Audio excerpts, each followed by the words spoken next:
السلام علیکم ناظرین، میں ہوں آپ کا میزبان رانا ارسل محمود۔ ناظرین، حضرت سلمان علیہ السلام کے دور میں ایک شخص نے ایک خوبصورت پرندہ خریدا۔ اس کی وہ جب چہچہاتا تو اس کی آواز نہایت دل فریب اور اس شخص کو بہت مسرور کرتی، گویا وہ اس کی آواز بہت سریلی اور پیاری تھی۔ ایک دن اچانک اس پنجرے کے پاس ایک اور اس کا ہمجنس پرندہ آیا اور اپنی زبان میں کچھ باتیں کر کے چلا گیا۔ اس کے بعد وہ پرندہ بالکل خاموش ہو گیا۔ اس شخص نے 2-3 دن انتظار کیا لیکن بے سود۔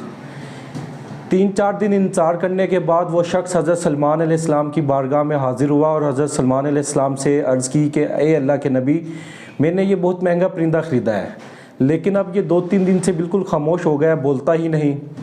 حضرت سلمان علیہ السلام جو کہ جانوروں اور چرند پرند کی آواز بالکل بول لیتے تھے اور سمجھ بھی لیتے تھے، انہوں نے اس پرندے سے پوچھا کہ کیا وجہ ہے کہ تم خاموش کیوں ہو گئے ہو؟ تو اس پرندے نے عرض کی کہ اے اللہ کے نبی، میں جب آزاد پرندوں کو دیکھتا تو ان کو دیکھ کے میں روتا اور چہچہاتا اپنی درد بھری آواز میں کہ کاش میں بھی آزاد ہوتا، لیکن یہ شخص سمجھتا ہے کہ میں جو ہے خوش ہو کے چہچہا رہا ہوں۔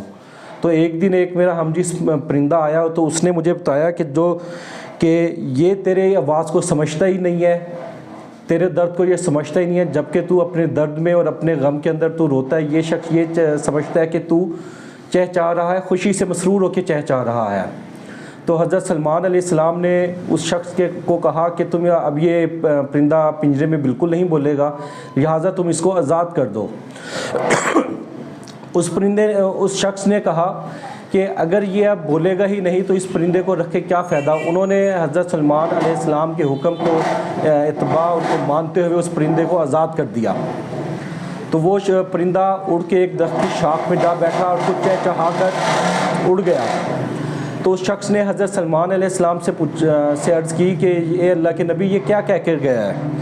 تو حضرت سلمان علیہ السلام نے کہا کہ یہ کہہ کے گیا ہے کہ تو جو اپنے غموں کو اور اپنے مصائب سے آزاد ہونا چاہتا ہے تو خاموش ہو جا اور صبر کر، اللہ کی رضا کے اندر تو خاموش ہو جا اور صبر کر، اس کا اجر جو ہے تجھے اللہ دینے والا ہے۔ یہ جو تیرے دوست احباب تیری زبان کو سمجھتے ہوئے بھی تیری مجبوری اور تیرے مسائل کو نہیں سمجھتے، جو کہ تیرے ہم نسل اور تیرے ہم زبان ہو کے بھی تیری بات کو نہیں سمجھتے، تو اس سے بہتر ہے کہ تو خاموش ہو جا اور صبر کر۔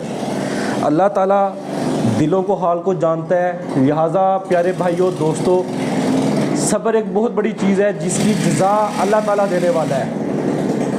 تو لہٰذا ہم سب کو صبر کرنا چاہیے اور اللہ تعالیٰ ہمیں صبر کرنے کی توفیق اور سیدھے راستے پہ چلنے کی ہدایت دے۔